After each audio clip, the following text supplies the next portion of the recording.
Halo? Halo? Betul, ini Miss Yuni. Saya sendiri. Ada yang bisa dibantu? Kak, saya perkenalkan, saya TKW di sini. Heeh. Saya tidak tahu cara ini masuknya. Saya sendiri Mbak di YouTube maupun di Facebook. Saya minta pertolongan Mbak.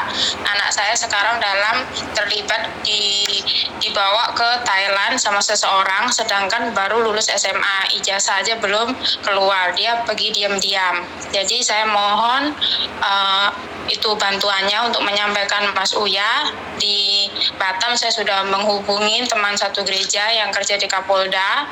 Sedangkan besok bos saya menyarankan untuk pergi ke kedutaan Singapura untuk melaporkan bahwasanya anak saya mumpung masih visa turisnya itu masih berjalan, kan baru tanggal 31 kemarin pergi kan, akhir bulan, itu supaya dilacak keberadaan anak ini karena dia bilang di perbatasan Vietnam. Halo? Oke. Bagaimana cerita awalnya, Mbak?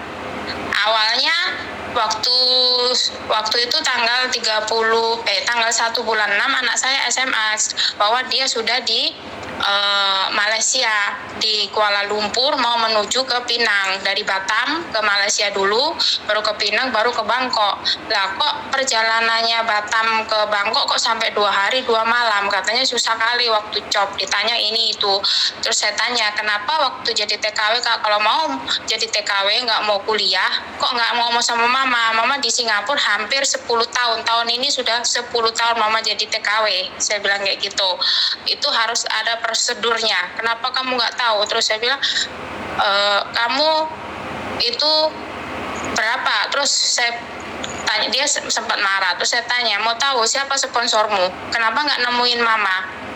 Saya bilang kayak gitu. Terus seharusnya kamu harus izin mama, saya bilang kayak gitu. Sponsormu pun harus permisi, karena mama dulu waktu pertama kali jadi TKW masih muda, 17 tahun mama masuk di Singapura pertama kalinya, itu sponsornya permisi dulu sama mama. Saya bilang itu baik-baik, memerlukan kakak KTP nenekmu Mbok di Lumajang sana, saya bilang kayak gitu. Terus dia bilang masih nyaut lagi. Akhirnya singkat cerita, dia paginya itu kemarin dia nggak mau ngasih paspornya. Jadi sama bos saya suruh bujuk, alasannya kalau terjadi sesuatu, kalau saya pegang paspor saya bisa membelikan tiket untuk mereka lari ke embassy. Sedangkan itu untuk membujuk dia. Jadi untuk jaga-jaga, saya ibumu, saya harus tahu nomor paspormu, namamu, jadi lebih gampang kayak gitu. Jadi bos saya ngajarin terus. Akhirnya dia dikirim. Terus bos saya nyuruh saya nanya sama dia itu lokasinya.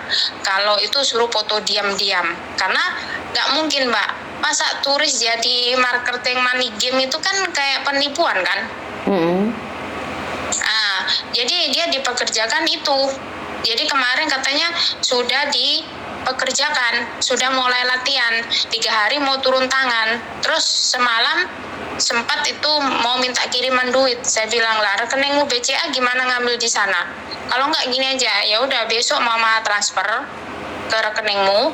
Kamu tanya sama leadermu. Saya bilang kayak gitu. Gimana caranya? Tadi pagi dia bilang nggak usah. Akhirnya bos saya bilang ya itu. Terus kan saya sempat posting di Facebook saya kan, ada 2, Sari sama Etan Kulon Kidul.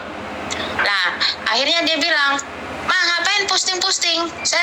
Bos saya tanya, "Mama kenapa posting-posting?" Saya tanya kembali, "Apa salahnya mama posting di Facebook tentang perjalananmu, nama bapakmu, alamat keluarga nenekmu? Kenapa?"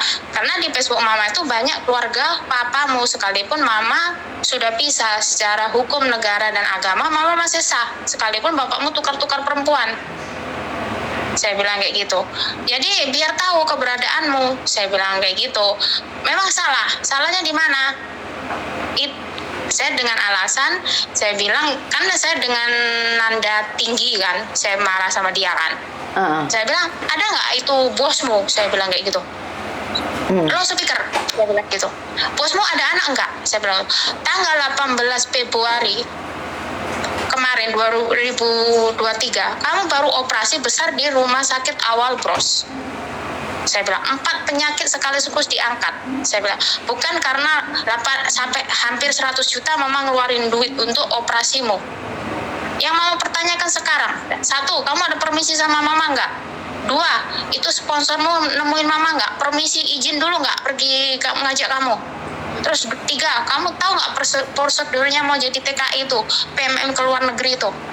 Saya bilang kayak gitu. 4, kamu belum masih masa kesembuhan pemulihan, karena Dr. Hendry Lim Rumah Sakit Awal Bros Batam menyarankan bahwa setelah 6 bulan kamu operasi harus cek lagi menentukan bahwa kamu sudah sembuh benar-benar, karena tubuhmu itu jahitannya luar dalam hampir 30 jahitan. Saya bilang kayak gitu. Terus habis itu sekarang apa maumu? Saya bilang, iya mama sekarang posting-posting kan dari dulu. Saya bilang ini keluarga mama. Jadi kalau memang bosmu tahu keluarga mama, keluarga kita bagus lah, nggak ada yang rahasia. Saya bilang, sedangkan bos mama di Singapura aja tahu semua keluarga mama di Jawa sana, kenal kok. Saya bilang kayak gitu dengan alasan kayak gitu kan. Akhirnya saya bilang, kan itu kuliah bisa ku undur, cuti ulang, kan rencana kan dia sudah memasukin apa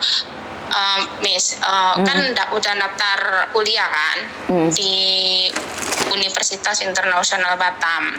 Ikutinlah jalur apa tuh beasiswa, ya puji Tuhan Grace putri saya ini kan sudah dapat nomor 4. Akhirnya terpotonglah 75% biaya. Tinggallah itu 14 juta. Karena dia sakit, saya tidak bisa membayar. Baru saya untuk uang muka aja 3 juta untuk itu bajunya ya. Tinggallah 11 juta. Nah, rencana saya kan bulan 8 ini masuk.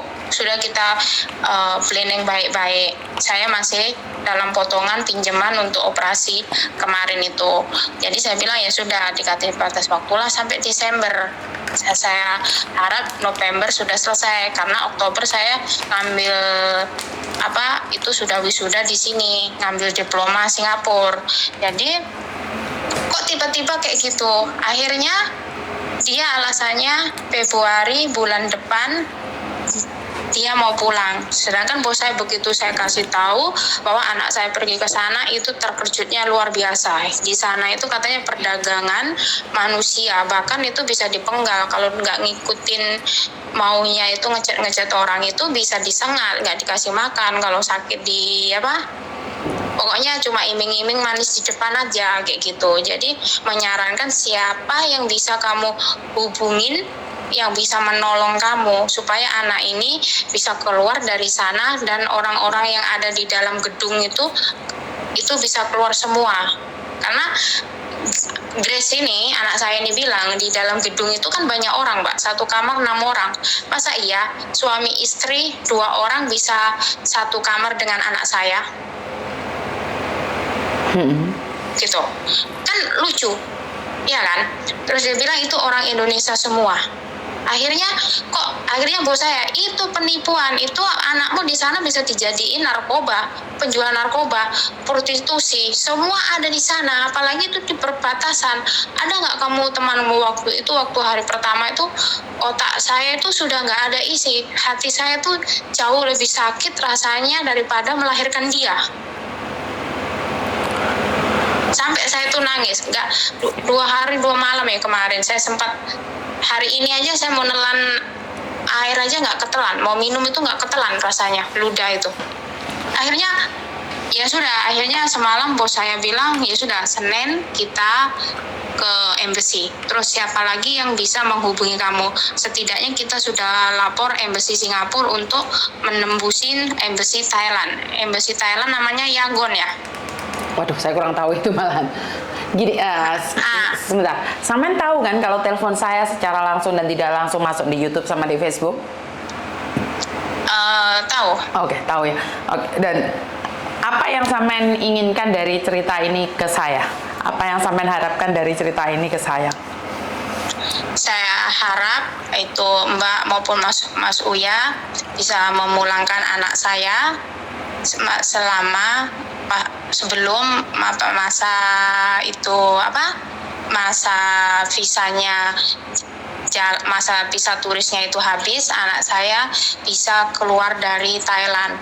Kalau bisa itu ke negara itu di blacklist saja, supaya nggak bisa masuk sana lagi ke depannya. Itu yang saya harapkan, Mbak. Oke. Karena saya nggak mau anak saya itu terlibat dengan hal-hal yang tidak baik. Karena ya jujur, walaupun saya pisah sama bapaknya mungkin secara hukum belum, karena kami Kristen kan nggak boleh cerai ya. Itu yang kita jadi saya bertahan karena prinsip saya, kalau memang pernikahan saya dari Tuhan, ya biarlah dengan cara Tuhan sendiri, entah saya duluan atau bapaknya duluan, tapi saya nggak mau anak saya hancur terlibat dengan hal-hal yang negatif. Karena sudah saya terangkan sama anak saya, dari 11 tahun 2015 hingga hari ini Mama kembali lagi jadi TKW untuk ngidupin dia sama adiknya itu dengan uang halal. Nggak ada uang 1 sen pun saya tidur dengan laki-laki atau off, itu nggak ada. Selain off saya pun saya gunakan untuk sekolah, supaya saya bisa mendapatkan pekerjaan yang lebih layak lagi. Okay. Itu pun juga untuk anak saya. Itu yang ada di pikiran saya. Makanya saya sudah bilang sama dia, Mama akan membiayain kamu sampai S1. Setelah S1, kamu harus bisa berdiri di kakimu sendiri. Seandainya kamu mau ngambil S2 dengan biaya sendiri. Kalau kamu nanti mau nikah, Mama antarkan kamu di pernikahan. Setelah nikah itu urusan kalian berdua.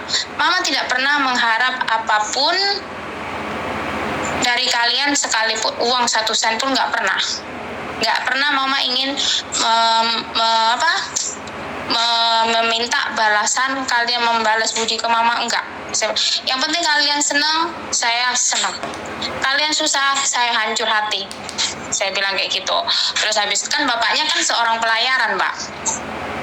Gitu loh. Jadi ya saya memutuskan, ya singkat cerita ya memang nggak baik. Saya nggak ada cerai. Kenapa saya memutuskan jadi TKW lagi? Waktu itu kan di blok. Bentar, kita kembali lagi pada topik awal aja. Rencana yang jenengan mau mulangin ini anak dari Thailand, bener nggak? Iya, itu aja saya minta. Saya minta tolong ke Mas Uya yang pihak terkait, sebelum masa visanya habis, kan masih bisa dilacak ya. Anak itu di negara mana sebenarnya, Kamboja kah, Vietnam kah, Myanmar kah, atau Thailand? Oke, sebentar. Jadi saya mau minta dipulangkan. Sebentar, Mbak. Kita tidak bisa memulangkan seseorang yang tidak ingin pulang. Ini yang ingin memulangkan kan jenengan. Anakmu sendiri kan tidak ada ingin kepulang kan? Bener nggak? Iya, karena ya dia memang nggak mau pulang. Tapi kan saya dibilang kan dia kerjanya marketing money game. Mau dilibatkan seperti itu. Ngerti, itu tapi kan penipuan. Tapi masalahnya gini loh, Mbak, orang yang laporan ke kita, dia sendiri yang telepon, dia yang pingin pulang. Nah, kalau dia sendiri melakukan itu dengan sadar, ya kita nggak bisa memaksa orang lain untuk pulang, Mbak. Paham nggak maksud saya? Jadi kenapa sih kemarin Pak Surya bisa membantu itu? Karena kan dari mereka sendiri itu pingin pulang. Jadi mereka tidak mau kerja di situ. Tapi beda dengan kasusnya anakmu. Kasusnya anakmu kan beda, anakmu yang kepingin di situ. Sampai dia sakit, sampai dia rela berangkat ke situ. Itu kan dia sadar sendiri. Bahkan kamu naruh di Facebook, dia aja marah. Lah ini kan lucu, suatu saat kita bantu dia bisa marah sama kita loh, Mbak. Karena dia belum mengetahui, Mbak, bahwa yang dikerjakannya itu, yang diikutinya itu orang nggak benar. Benar. Dia belum tahu. Benar. Karena itulah. Karena itulah. Gini, dia dilihatnya mungkin itu jalan lurus, tapi dia tidak tahu kalau itu menuju maut. Sampean sebagai Maksud ibunya saya, Mbak, paham? saya sebagai ibu yang nggak mau, kalau bisa ya saya tidak mau anak saya terjerumus lebih dalam lagi dengan hal-hal yang tidak baik. Kalaupun dia marah sama saya nggak apa-apa, yang penting dia sudah pulang dari sana. Dia mau marah sama saya nggak apa-apa, karena saya jujur, saya nggak mau kehilangan dia satu. Karena anak saya buat saya itu sangat-sangat berharga. Nggak, ya sangat berharga buat saya, gitu loh. Jadi apapun dia resikonya, sekalipun dia nggak mau, saya kalau memang bisa nolong, ya saya mohon, saya minta selama masih pisahnya itu masih berjalan, saya mohon anak itu masih bisa dilacak, dipulangkan kalau bisa membantu. Sebelum masa aktifnya nggak ada. Kalau sudah habis masa turisnya, anak itu kemana kan? Itu imigrasi kedutaan mana itu Thailand atau perbatasan itu kan nggak mengetahuinya. Karena apa? Yang saya takutkan, masa iya turis 1 bulan kok bisa kerja kontrak katanya 8 bulan, bener nggak? Dalam 8 bulan ini saya tanya kemarin, ada job nggak kayak seperti di Singapura yang orang kerja part-time itu 2 minggu 3 minggu baru balik lagi ke Batam di job. Anak saya nggak bisa jawab, katanya nggak ada. Berarti setelah 1 bulan kan orang itu nggak peduli dengan hukum. Jadi saya berdoa, saya mohon kalaupun ada pihak yang terkait bisa menolong saya memulangkan anak ini, apapun risikonya. Anak ini mau marah saya, mau maki saya akan terima. Yang penting anak ini pulang dengan selamat. Ngerti Itu aja Mbak. Kalau yang gini lah Mbak, sebentar. Karena gini, sesuatu itu biasanya kan kita mencari ini dari mana asalnya. Ini kan sampean sebagai ibu nih.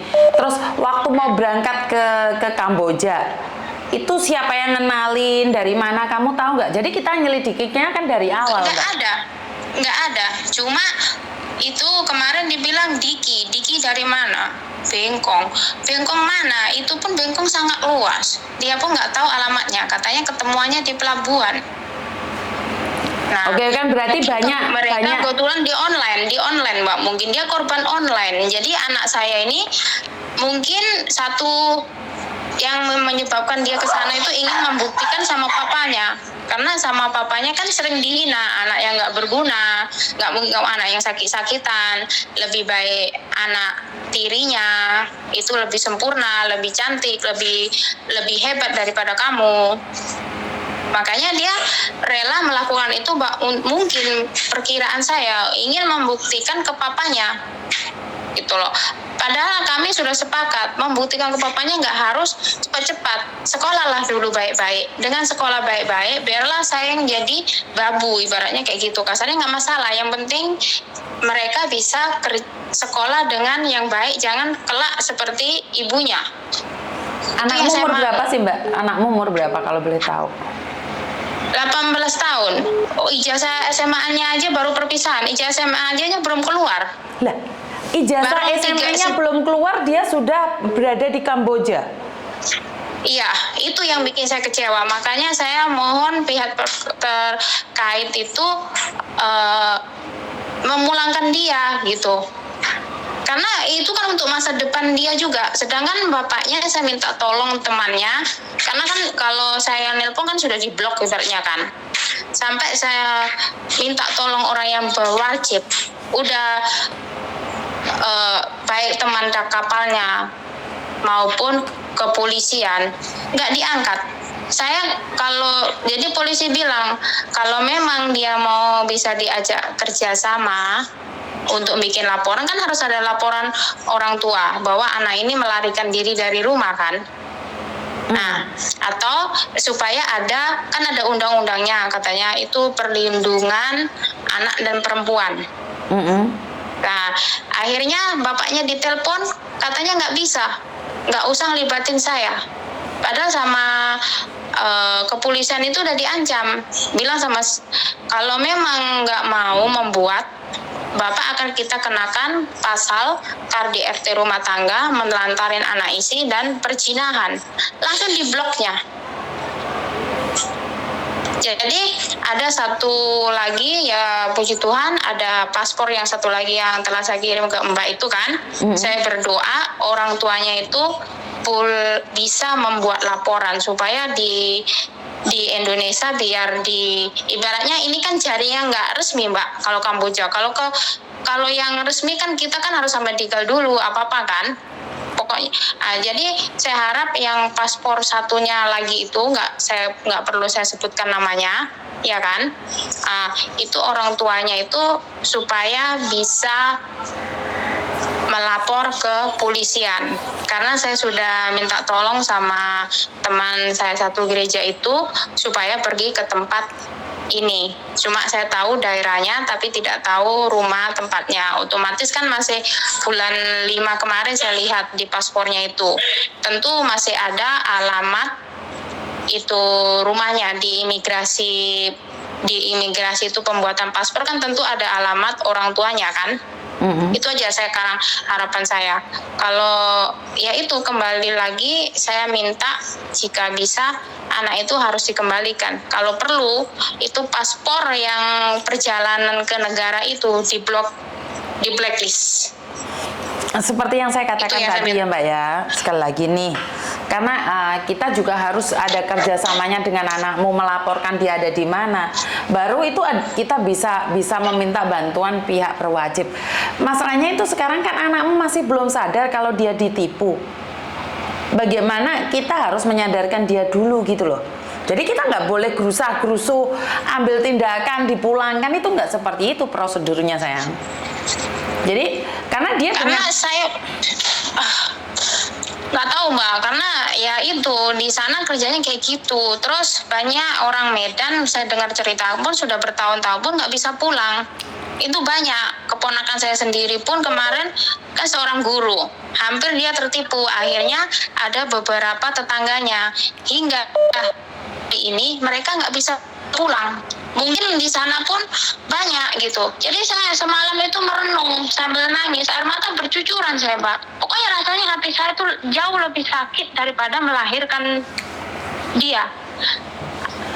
Gini lah, saya Mbak. merenung. Gini, tapi kan anakmu masih bisa komunikasi dengan kamu lewat Facebook, bener nggak sih? Bener nggak? Halo? Halo? Telepon masih bisa, cuma ya halo. Telepon masih bisa. Oke. Tapi dia lebih membela ke sana bahwa dia bilang dia diperlakukan seperti ratu di sana.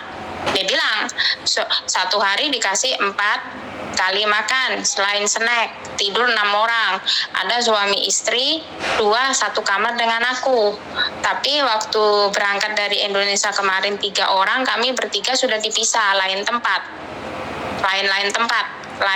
lantai, jadi nggak bisa berkomunikasi lagi gitu. Terus saya bilang, kerjamu apa di situ? Marketing atau promotor money game? Kamu tahu promotor money game? Ya itu game katanya, itu jual produk, itu kita pandai-pandai untuk ngerayu. Kerjanya kayak mana? Saya bilang gitu. Kerjanya gini, perempuannya cuma chatting. Kalau orang itu ngeklik oke, kita limpahkan ke laki-laki. 3 laki-laki itu jadi mentornya, leadernya. Disitulah baru urusan dia itu. Dia bilang kayak gitu. Jadi itu kerjanya harus kejar target mah, dibilang kayak gitu. Jadi kalau dapat langganan ya banyak. Terus saya bilang, berapa kamu dikasih iming-iming? Saya bilang gitu. Kalau katanya basicnya sih katanya 5.000 sampai 6.000 Pak. Saya bilang kayak gitu. Itu kalau dirupiahkan berapa? Antara 10-11 dibilang kayak gitu. Belum lagi itu bonusnya dan tetek bengeknya. Kalau kita dapat banyak ya kita banyak. Terus kakak-kakak itu gimana semuanya? Iya, kami beda-beda ruangan cara kerjanya gitu. Kami dipisah-pisah, ada bagiannya sendiri-sendiri, dibilang kayak gitu. Terus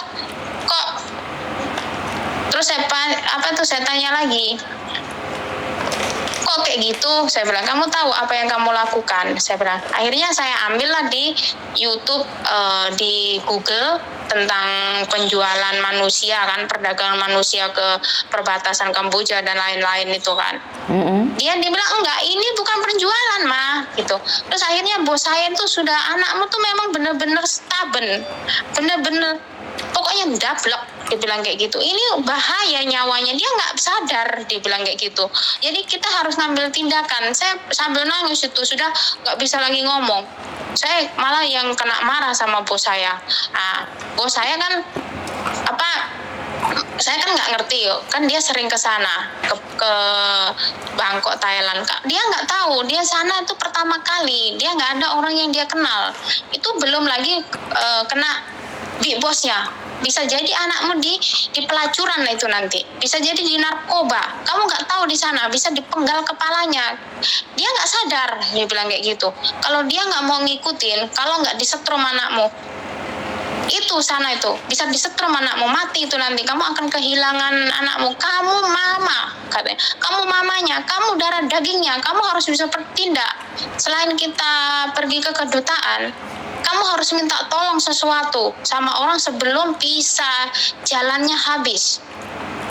Walaupun mungkin pekerjaannya itu secara nggak resmi itu salah, itu secara hukum pun salah. Tapi sekarang tujuan kita, saya bilang kan, nanti dia marah, itu marah urusan lain. Dia mau nggak mau dia harus pulang sebelum nyawanya melayang. Dia bilang kayak gitu. Terus temannya gimana? Itu nggak udah urus itu teman-temannya. Dia pun ngomongnya kan dengan nada tinggi. Bos saya tuh sampai nadanya tinggi. Jadi saya di situ malah nangis lagi, nggak ada berhenti. Nggak ada nangis, kenapa? Bapak kandungnya aja nggak medulikan, malah dia bukan urusan saya. Ini orang lain malah lebih peduli keselamatan jiwanya. Jadi saya pun serba salah, makanya bos saya nyaranin, dia marah nggak marah sama kamu, benci sebenci apapun suatu hari, itu urusan belakang. Yang penting anak ini kita tarik dulu dari negara itu. Kamu bisa minta pertolongan siapa? Saya nggak ada kawan, saya pun nggak ada kekuatan di sini. Saya pun hanya pembantu. Bukan masalah pembantu atau siapapun. Yang sekarang ini ada orang yang harus kamu mintain tolong, bahwa anak ini harus keluar dari negara itu. Mau nggak mau anak ini harus dipulangkan. Minta tolong siapa? Nggak mungkin negaramu itu, pemerintahmu itu ngelindungin rakyatnya. Dia bilang kayak gitu. Harus melindungi itu. Ini perdagangan manusia, harus kita stop. Dia mungkin kena hipnotis, apa yang dilakukan itu nggak sadar. Dia bilang gitu. Masih 18 tahun, dia bilang kayak gitu. Ini mumpung visanya jalan, dia bilang kayak gitu. Terus gimana kalau menurut Mbak Yuni? Karena saya pun sudah nggak. Seperti yang saya jelaskan tadi nih, kita kan nolong orang nih, orangnya sadar, kita bisa bantu pulang lah. Kalaupun kita pegang dia nih, kita gerebek tempatnya nih, kita bilang ayo Dok pulang, lah dia nggak mau pulang, kita bisa apa? Kita nggak bisa maksa orang untuk pulang, sayang. Tapi maksudnya apa? Kalau kita digerebek, baru mungkin di situ anak saya akan sadar mungkin, Mbak. Karena apa? Bahwa itu pekerjaannya nggak legal. Karena bosnya dia bilang itu kerja resmi. Selalu dibilang semalam pun dia bilang itu kerja resmi. Mamamu tuh bohong. Mamamu tuh nggak apa-apa. Kamu nanti pulang dengan uang yang banyak, gitu loh. Jadi anak saya ini benar-benar nggak sadar. Itu udah ibaratnya itu parang sudah di leher, dia nggak tahu. Karena kan makanya mereka bilang gajinya mereka kan 11 juta, 12 juta, bener nggak sih? Dan anakmu mungkin enjoy dengan pekerjaannya. Karena dia baru tanggal berapa hari kan di sana. Kita kan nggak tahu ke depannya. Makanya bos saya bilang kita nggak tahu. Kita harus standby. Harus sedia payung sebelum hujan. Harus ada yang menolong anakmu. Itu di perbatasan loh. Dibilang walaupun itu mungkin daerahnya kayaknya setauku tuh deket kedutaan, tapi anakmu kan disuruh lari ke situ nggak mau. Dia masih mau bertahan di sini. Jangan dengan satu syarat, memang negaramu harus menerjunkan Interpol. Nggak tahu entah benar entah enggak, saya kan nggak tahu. Dia kan lebih ibaratnya teman-temannya kan dengan kepolisian, Kementerian Singapura pun kan bosnya itu kan dia bekerja juga dengan suami Joseph Teo. Tentu Miss Yuni tahu kan. Nah, jadi dia mengetahui tentang hukum kan otomatis kan anak orang kuliahan. Apalagi di Singapura ini hukumnya orangnya kan jujur. Secara hukum kan orang-orangnya patuh hukum semuanya. Jadi dia lebih mengetahui itu. Jadi dia menyarankan saya harus minta pertolongan. Anakmu kalau itu digerebek, mungkin siapa tahu ini anakmu ini, kita pun nggak tahu kan, dia pun agamanya juga kuat. Jadi dia bilang, anakmu ini bisa jadi bukan suatu kebetulan masuk di situ supaya untuk membebaskan orang-orang yang ada di situ, mungkin yang nggak bisa pulang. Kita nggak tahu rencana ke depan. Yang penting kita usaha dulu. Siapa tahu kamu sama anakmu tuh dipakai Tuhan untuk membebaskan orang-orang itu. Mungkin anakmu sekarang nggak tahu karena buta iming-iming dengan gaji yang besar, itu belum tentu. Dia bilang, taruhan yang ada anakmu nanti nyawa melayang. Dia nggak sadar sekarang harus ada orang yang bisa menggerebek tempat itu. Itu Indonesia mungkin Indonesia menerjunkan Interpol, itu mungkin memerlukan waktu, itu tentu dibilang kayak gitu. Tapi Indonesia harus, pemerintah Indonesia, kedutaan Indonesia yang ada di sana harus menyelamatkan warganya yang tersesat. Jangan dibiarkan alasan mereka nggak mau, nggak ada. Itu harus dibilang kayak gitu. Mumpung sekarang visa jalannya hidup, dia bilang masih ada aktif.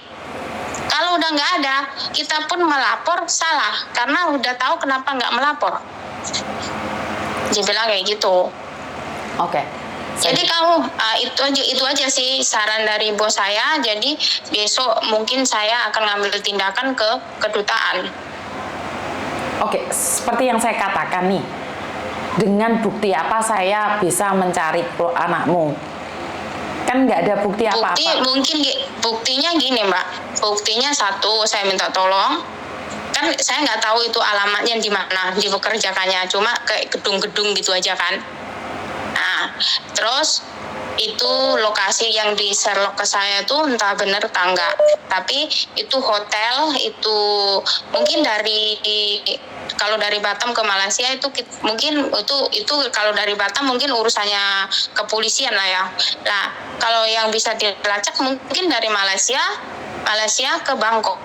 Itu di situ kan masih ada datanya, siapa aja yang masuk situ yang bareng dengan dia, jam itu kan tentu ada gitu loh. Saya mau semuanya ya selamat. Memang saya nggak mau ganggu.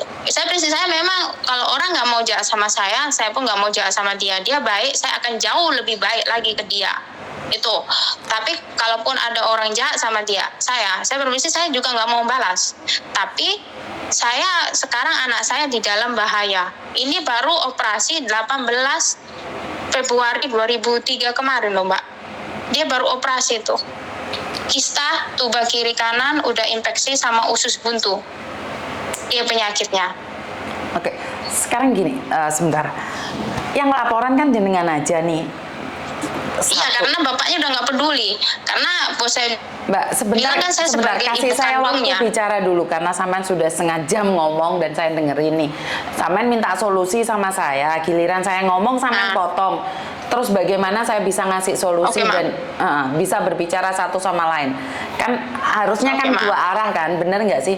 Aku udah dengerin, aku udah dengerin curhatamu nih dari setengah jam yang lalu dan aku mau motong pembicaraanmu, aku sangat sulit sekali. Jadi kasih aku berbicara sebentar ya. Jadi satu hal nih, yang kamu komplain kan kamu saja nih sayang. Saya bisa terima komplainanmu, sementara kamu sekarang ada di Singapura.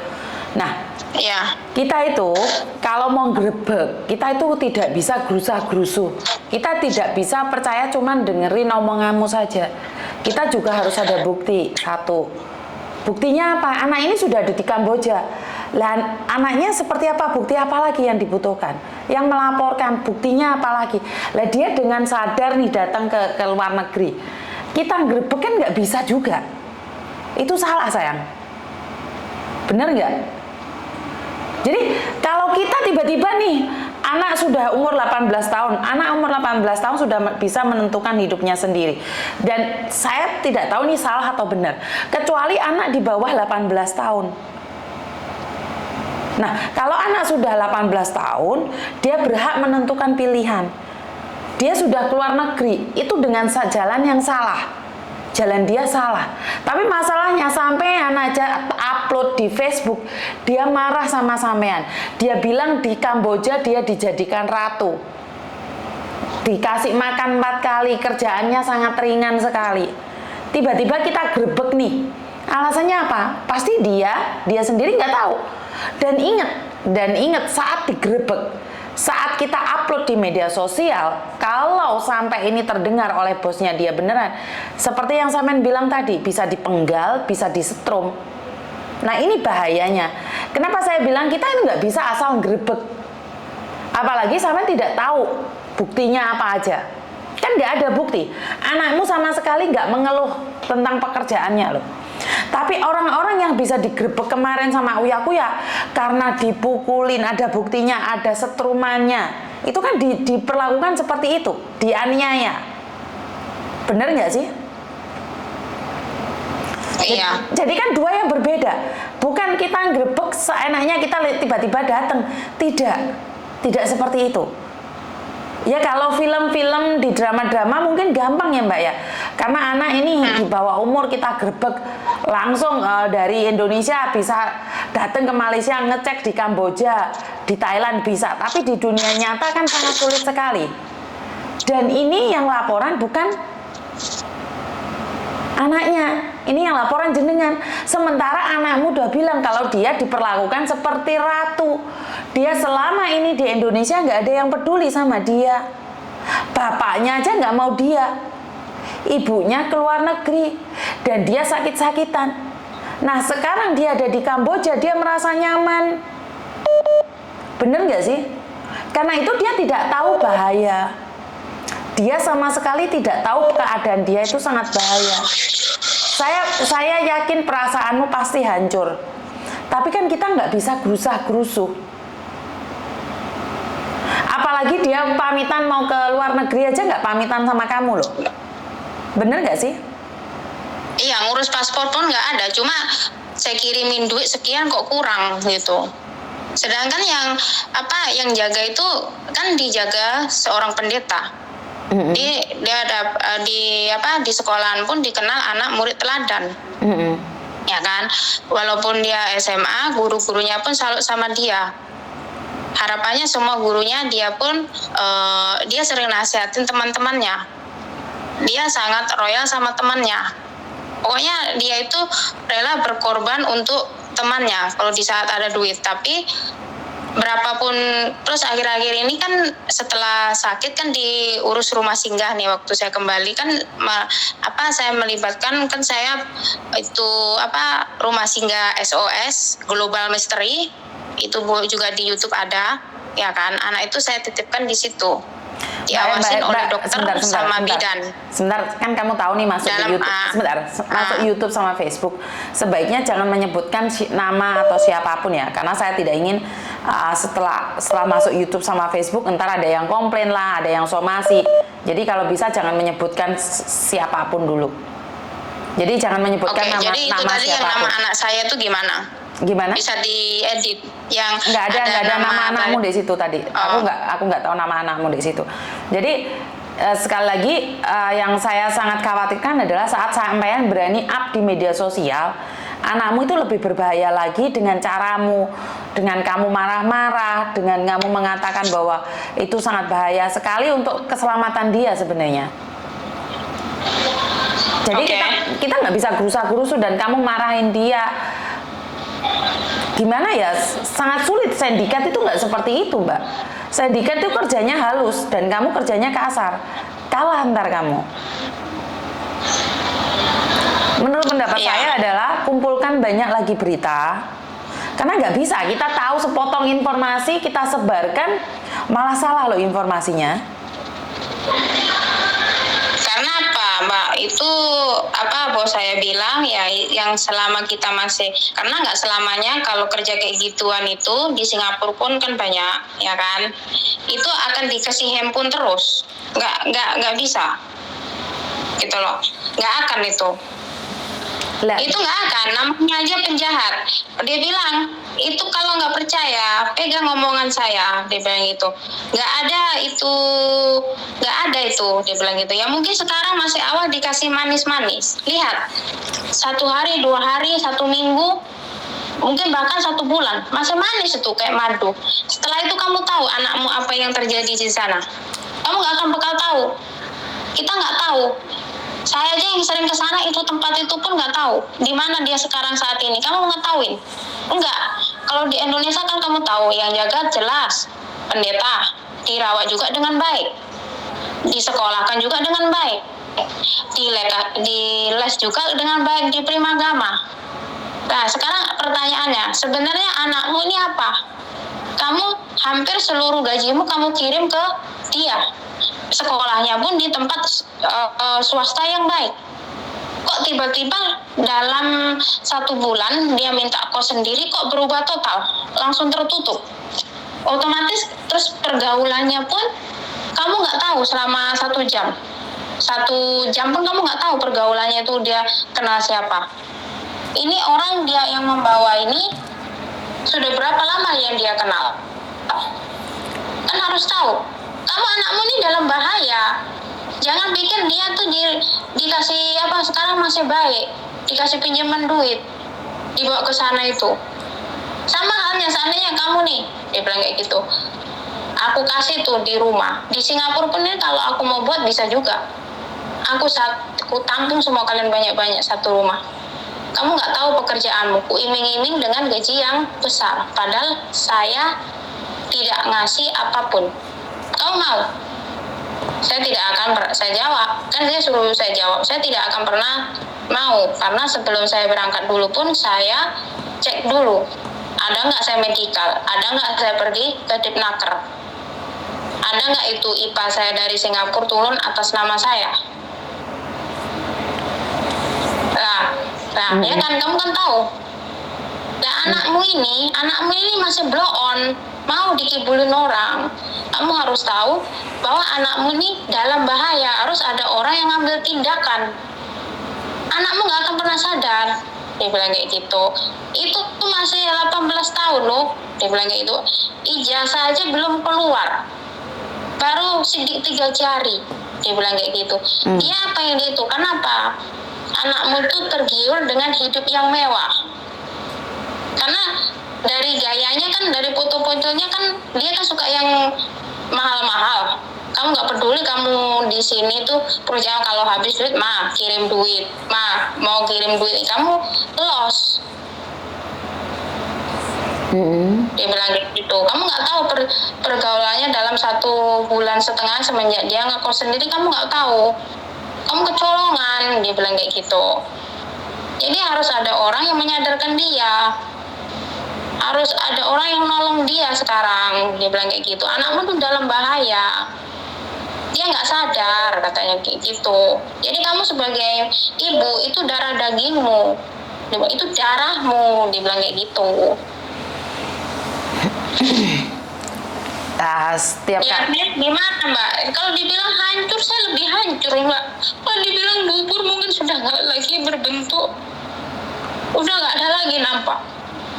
Itu bentuk berasnya sudah nggak nampak. Hancur. Jadi saya mikir, 18 tahun saya jaga dengan baik. 18 tahun saya biayain. Sampai saya tidak memikirkan diri saya di sini seperti apa. 10 tahun saya kerja di sini tanpa op. Tanpa op saya Mbak. Saya di sini ngurusin orang sakit kanker, ama sudah meninggal. Sekarang tinggal akong. Oke. Supaya uang op saya bisa untuk mengirim untuk membayar lesnya 1 bulan 1 juta di Primagama. Supaya mendapat pendidikan yang layak. Gaji saya untuk makan, untuk biaya mereka. Selama kerja 10 tahun di sini, gak ada Mbak saya tabungan. Setiap bulan cuma habis untuk kebutuhan mereka. SPP mereka 1 orang 1 juta. Belum lagi uang makannya. Saya gak apa-apa, saya pikir selama bos saya masih mau sama saya, selama saya kerja saya masih jujur, Tuhan akan memenuhi semua kebutuhan anak saya. Saya rela nggak punya tabungan, yang penting anak saya punya pendidikan. Itu yang saya mau, supaya kelak dia nggak bisa seperti saya. Kalaupun kerja di luar negeri, setidaknya tidak jadi lagi pembantu. Itu yang saya mau. Yang bikin saya saat ini hancur saya Mbak, sehancur-hancurnya begitu tahu anak saya pergi ke situ, dan bos saya pun bilang seperti itu. Terus saya lihat di berita di YouTube itu dengan perdagangan manusia dijual belikan, dijadiin pelacur, narkoba. Di situ hancur saya Mbak. Jadi makanya bos saya bilang, saya harus ngambil tindakan. Saya tindakan apa? Saya bilang, saya tidak ada kekuatan. Saya bilang, saya nggak ada kekuatan. Apa yang harus saya lakukan? Saya bilang kayak gitu. Sedangkan saya di Batam sebatang kara. Keluarga saya semua di Jawa. Ibu sudah nggak ada. Keluarga pun karena saya masuk Kristen, mereka nggak ya memang nggak terlalu fanatik. Tapi saya kan di daerah lain itu kan nggak ada saudara sama sekali, hanya teman-teman.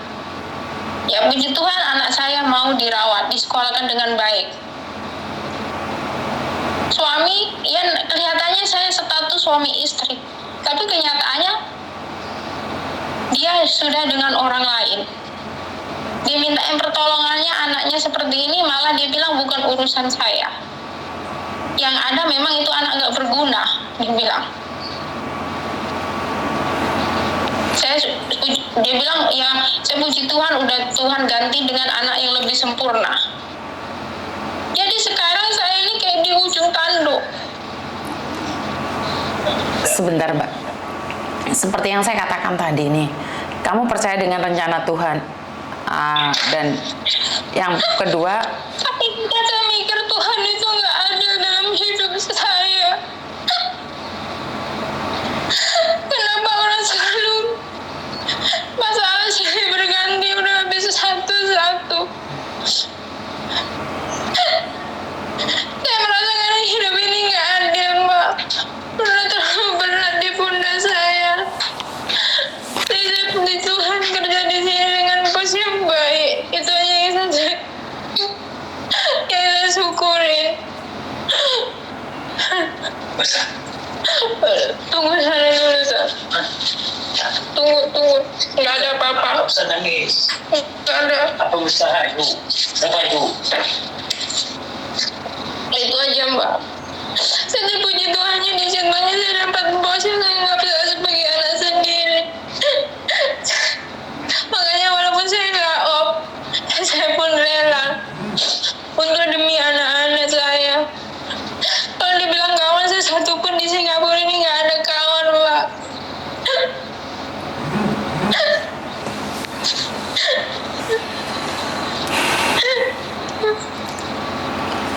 Karena saya khawatir itu dia baru operasi. Saya nggak ngelarang dia. Kalau dia memang mau jadi TKI, kenapa dia nggak ke Hong Kong atau ke Singapura? Saya tahu. Kenapa harus ke sana? Saya mah nggak tahu nama PT-nya. Kenapa dia nggak ada kelompok? Saya nggak ngelarang dia kerja di negara orang. Yang penting dengan cara yang resmi.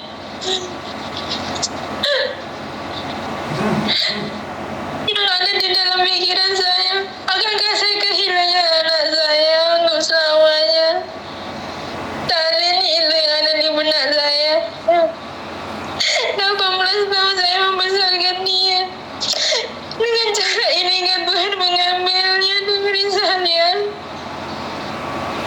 kenapa sebentar, kenapa kamu berpikir seperti itu? Kenapa tidak berpikir ada suatu rencana Tuhan yang lebih baik dalam hidupmu? Kenapa kamu langsung menghakimi Tuhan sementara kamu bukan siapa-siapa? Kamu seolah-olah benci banget dengan apa yang direncanakan oleh Tuhan. Kenapa kamu tidak berpikir bahwa semua ini adalah agar menyadarkan anakmu? Kan selama ini anakmu hidupnya glamor dari uangmu. Mungkin Tuhan punya rencana dengan seperti ini biar anakmu tuh tahu bahwa kerja di luar itu tidak mudah. Tapi sebenarnya saat ini anakmu lebih mudah karena dia diperlakukan seperti ratu di Kamboja. Jadi ini ada dua yang berbeda ya Mbak ya. Kamu menganggap bahwa anakmu akan mati, tapi anakmu menganggap dijadikan ratu dan diakui saat ada di Kamboja. Ini yang membuat saya sedikit bingung. Ini kenapa? Satu hal lagi, semua tidak ada yang kebetulan. Semua itu sudah ada Tuhan yang memberikan rencananya dan kamu bilang hidup ini tidak adil. Saya pribadi kalau berbicara tentang hidup tidak adil, saya juga merasa hidup tidak adil. Tapi daripada saya buang-buang waktuku untuk berpikir tentang hidup ini tidak adil, kenapa saya tidak bekerja agar hidup saya adil? Kenapa saya tidak berpikir positif agar hidup saya adil? Saya tidak ingin buang-buang waktu dengan memikirkan sesuatu yang sudah tidak adil. Karena hidup ini sudah panas. Kenapa kita membuat hati kita panas? Dengan cara menyalahkan Tuhan. Harusnya kita bersyukur nih ada seperti ini, mungkin ada jalan yang terbaik. Yang saya lihat sama sudah menghubungin beberapa orang penting yang ada di Indonesia juga. Pastor dan juga Polda. Sebenarnya kan sama sudah tahu nih cara-caranya. Dan mereka pun tidak bisa bekerja sat. Mereka harus kerja senyap. Tidak bisa mereka melakukan sesuatu atas perintah jenengan. Jadi semua itu harus ada peraturannya, tidak bisa langsung Mbak. Yang saya tahu adalah saat ini adalah ujian dan jangan bilang Tuhan kenapa kau ambil anak aku? Tuhan tidak mengambil anakmu. Tuhan sedang didik dia di suatu tempat.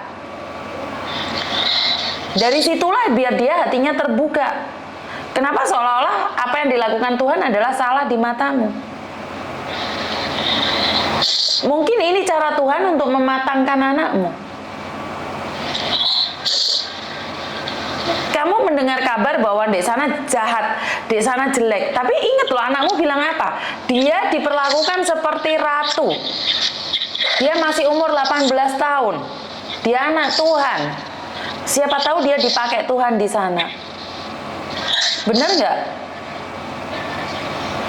Ya, saya berharap seperti itu. Kalau memang dipakai Tuhan untuk menyelamatkan orang-orang yang sudah tertampung di sana yang sekian tahun nggak pulang, karena kan dibilang di sana banyak orang Indonesia yang sudah nggak pulang-pulang, itu pun nggak boleh keluar dari situ. Maka dari itu aku selalu bilang, kenapa berpikiran yang jelek dengan rencana Tuhan sih? Kenapa tidak percaya dengan rencana Tuhan? Hah? Terlalu berat buat saya sendiri memikul ini semua. Kalau kamu berpikir berat, bukan cuma kamu sayang. Datang ke rumah saya dan duduk bareng sama saya. Saya akan ceritakan keberatan hidup saya. Saya terlihat tangguh di sini. Tapi sebenarnya banyak hal yang saya tidak ceritakan di media sosial. Banyak hal yang sakit saya tidak pernah katakan pada kalian. Bukan saya tidak ada cobaan, tapi saya mencoba untuk tangguh dengan cobaan. Kenapa saya membuka curhatan ini? Karena saya tahu di luar sana kalian tidak mampu dan tidak kuat, tidak bisa. Tidak semua orang tegar seperti saya. Tapi jika kamu bercerita tentang penderitaan, duduk bareng sama saya ceritakan penderitaan saya dari awal. Dari pernikahan saya, dari perceraian saya, anak-anak ikut orang tua saya, hidup saya juga mati. Tapi saya tidak mengeluh, tapi saya bersyukur. Karena Tuhan punya rencana atas hidup saya. Dan pertarungan hidup saya berakhir. Pada akhirnya saya mendapatkan kembali suami saya mendapatkan kembali anak-anak saya. Semua butuh perjuangan, Mbak. Semua butuh perjuangan. Tidak bisa kamu bilang saya sudah melakukan yang terbaik Tuhan. Kenapa engkau tidak berikan aku? Belum waktunya. Saya dulu kaki saya patah. Anak-anak saya nggak ada bareng sama saya. Suami saya tidak bersama saya. Tapi saya bilang sama Tuhan, terima kasih Tuhan, engkau patahkan kakiku hari ini. Pasti engkau sediakan sesuatu yang lebih indah dalam hidupku. Jadi kalau dibilang apakah Miss Yuni tidak ada masalah, ada, sama. Cuman saya tuh lebih tangguh mungkin, atau saya lebih banyak bersyukur. Karena kaki saya patah, saya masuk rumah sakit 2 bulan. Saya katakan sama Tuhan, terima kasih Tuhan, Engkau patahkan kakiku cuman 1, saya masih ada satunya lagi. Jadi semua itu cara kita bersyukur. Kalau memang Tuhan ambil salah satu dari kita, ya memang punya Tuhan kok. Kita cuma dititipin kok. Jadi kita semua butuh proses, sayang. Anakmu untuk terbang ke Kamboja aja prosesnya lama loh, dan kamu tidak tahu loh. Ngerti nggak?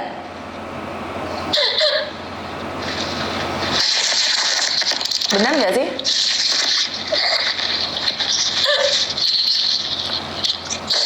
Oke, tenangin dirimu, ntar kita sambung lagi. Karena aku banyak telepon yang masuk nih, anak-anak yang lain yang ada di Hong Kong.